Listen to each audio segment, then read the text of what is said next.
They were created to protect the emperor, but in the end, some of them became more dangerous than Rome's enemies. They were not just guards.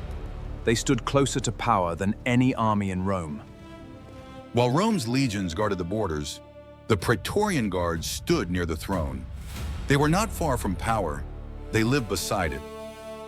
And the closer a man stands to power, the more clearly he sees its weakness.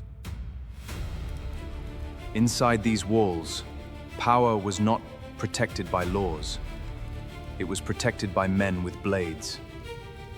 A throne looks untouchable from the outside, but inside the palace, power depends on loyalty. And loyalty can change faster than an army can march. In 193 AD, Emperor Pertinax tried to restore discipline. The Praetorian Guard did not forgive him. They murdered him. When soldiers taste the wealth of an empire, loyalty can become a price. After Pertinax was killed, Rome entered one of the darkest moments in its history. The throne was not inherited. It was not won in battle. It was offered to the highest bidder.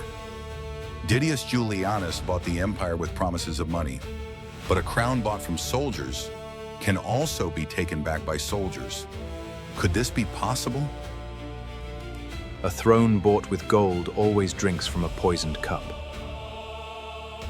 Across the empire, generals understood what had happened. Rome had not chosen a ruler, Rome had been sold, and Septimius Severus marched toward the city. Julian had been abandoned.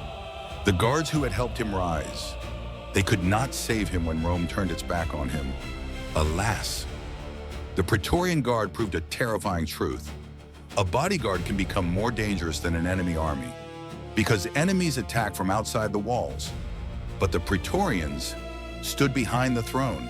In Rome, the most dangerous blade was not always at the border. Sometimes it stood behind the emperor.